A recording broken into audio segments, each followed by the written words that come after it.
Party کی حکومت نے تمام تر اختیارات اپنے ہاتھ میں رکھے ہیں اور وہ اپنی مرضی سے کھلواڑ کر رہے ہیں کراچی کے ساتھ. اور یہ تو اللہ کا بڑا کرم ہے کہ یہ اسکیٹرڈ بارش ہو رہی ہے, کسی ایک علاقے میں ہوتی ہے دوسرے میں نہیں ہوتی, لیکن اس بکھری ہوئی بارش جو کہ بہت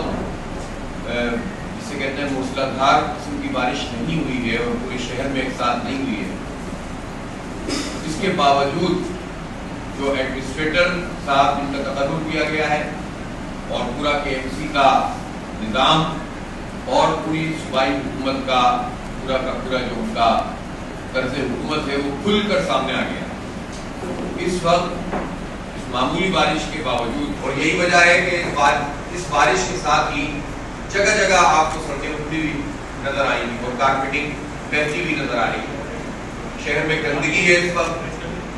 حیران ہیں ہم کہ چند لاکھ روپے سے پورے شہر میں اسپرے کا ایک نظام چل سکتا ہے, کروڑ 2 کروڑ روپے چاہیے ہوں گے, لیکن اس کی طرف توجہ نہیں ہے اور گندگی بڑھ رہی ہے, جراثیم پھیل رہے ہیں, بیماریاں بڑھ رہی ہیں. اور دیکھا جائے تو سب کچھ ہاتھ میں ہونے کے باوجود مکمل طور پر وہ شہریوں کو سہولت فراہم کرنے میں یہ حکومت ناکام ہے. لیکن یہ الیکشن تو کرانا ہی نہیں چاہتے, اسی لیے ابھی بھی کورٹس میں جا رہے ہیں.